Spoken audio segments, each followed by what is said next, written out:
प्रवक्ता श्री प्रकाश चिक बाराई। धन्यवाद। 8 मिनट आप। उपाध्यक्ष महोदय, मैं इस सम्मानित सदन में महामहिम राष्ट्रपति महोदया के अभिभाषण के उत्तर में अपनी बात रखने के लिए खड़ा हूं।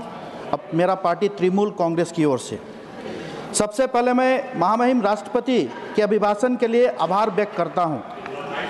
हमें खुशी है इस बात की, महामहिम राष्ट्रपति एक आदिवासी परिवार से आते हैं, लेकिन दुख लगता है जो बात मंच पे बोला जाता है वो ग्रास रूट में इम्प्लीमेंट नहीं होता।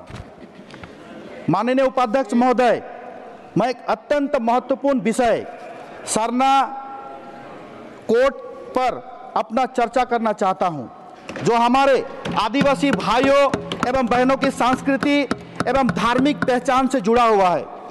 भारत में विभिन्न राज्य पश्चिम बंगाल, झारखंड, बिहार, उड़ीसा, छत्तीसगढ़, असम और मध्य प्रदेश में करोड़ों आदिवासी निवास करते हैं, जो सदियों से प्रकृति की पूजा करते हुए आए हैं।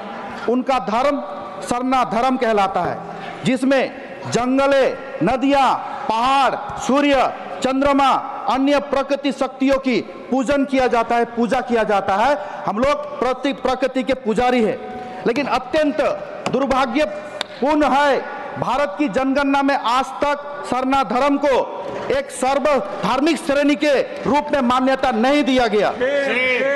इससे आदिवासी समुदाय की धार्मिक पहचान धीरे धीरे लुप्त होती जा रही है। 1951 साल तक जनगणना में आदिवासियों के लिए अलग कोड था, जिसे बाद में हटा दिया गया। माननीय उपाध्यक्ष महोदय, इस मुद्दे से केवल धार्मिक पहचान ही नहीं, बल्कि आदिवासी समाज की आत्मनिर्भरता और गरिमा से जुड़ा हुआ है। केंद्र सरकार की निष्क्रियता के बावजूद हमारे राज्य के माननीय मुख्यमंत्री ममता बनर्जी ने इस दिशा के लिए सक्रिय कदम उठाया। पश्चिम बंगाल सरकार के विधानसभा में फरवरी 2023 साल में सर्वसम्मति से एक कदम उठाया, जिसमें केंद्र सरकार को अनुरोध किया गया सरना कोड को लागू किया जाए और केंद्र के पास में भेजा गया। ये श्रेणी है राज्य के माननीय मुख्यमंत्री द्वारा आदिवासियों के हित एवं अधिकार के रक्षा के लिए बहुत सारी योजना किया है।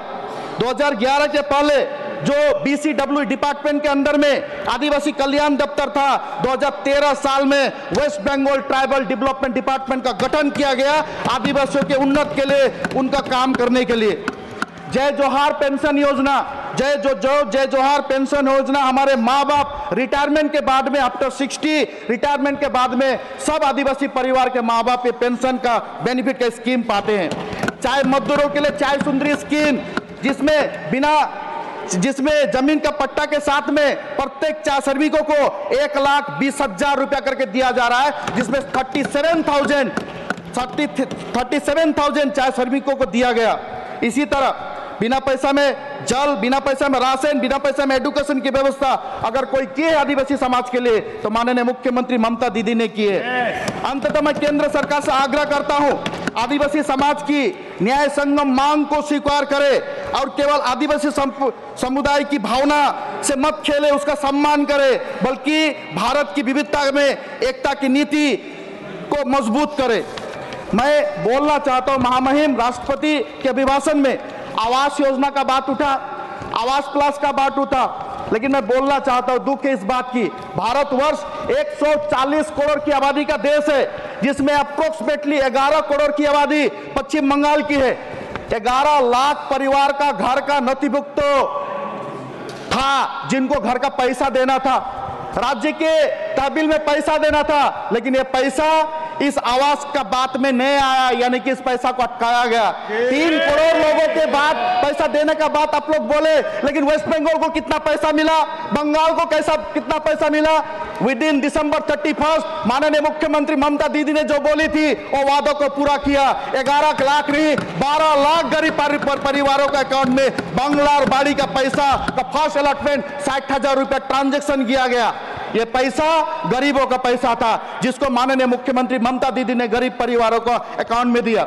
मैं जिस इलाका से बिलोंग करता हूं महोदय, वो चाय बागान है एवं टी बेल्ट है। मुझे दुख है इस बात की, सौतेलेपन का राजनीतिक किया जाता है पश्चिम बंगाल के चाय उद्योग से, टी बोर्ड के माध्यम से इस बार जो किया गया, जिससे 10% चाय की प्रोडक्टिविटी में पश्चिम बंगाल में कमी आया। समय के अनुसार में जिस चाय बागान का प्लॉकिंग को 31 दिसंबर में बंद करना था और नवंबर महीना का 15 तारीख को टी बोर्ड ने बंद किया, जिससे प्रोडक्शन में कमी हुई है, इस बजट में हम लोग नहीं सुने कोई भी प्रकार का चाय बागान के उद्योग के लिए, कोई भी प्रकार का चाय बागान के मजदूरों के लिए, कोई भी प्रकार का चाय उद्योग को उत्थान करने के लिए कोई प्रकार का पैकेज का घोषणा इस बजट में सुनने के लिए नहीं मिला।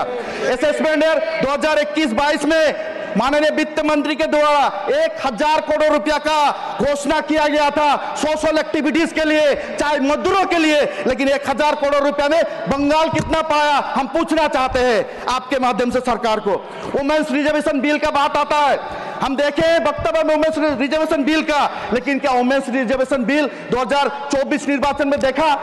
वुमेन्स रिजर्वेशन बिल अगर देखना है तो सीखे ममता बनर्जी से।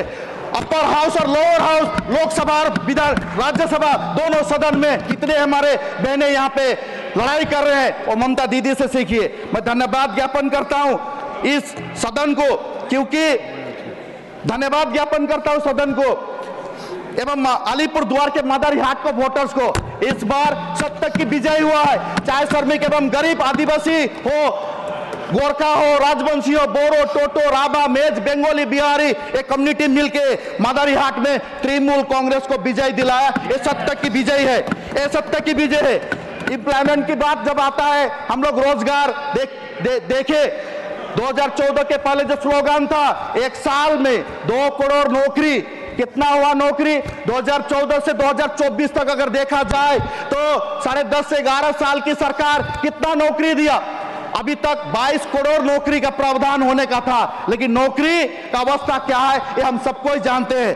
केवल वक्तव्य देने से नहीं, ग्रास रूट में गरीब आदमियों को काम करना पड़ेगा। जिस तरह माननीय मुख्यमंत्री ममता दीदी ने काम किया है, एक चाय श्रमिक को, एक आदिवासी लड़का को एक सदन में लाके वहां का आवाज को उठाने का काम किया है। मैं एक आदिवासी लड़का हूं, अधिकार है उस जगह का बात करने के लिए। बार बार हम लोग बोले हैं प्रोविडेंट फंड का बात, बार बार हम लोग बोले हैं चाय के लिए पैकेज का बात, बार बार हम लोग बोले हैं टी बेल्ट का बात, बार बार बोले हैं कि टी बोर्ड का निरीक्षण करने का बात, लेकिन कोई भी प्रकार से हम लोगों का बात को नहीं सुना जाता है। इसी तरह सौतेलेपन की नीति बंगाल से किया जाता है, इस सौतेलेपन का नीति असम से नहीं किया जाता है।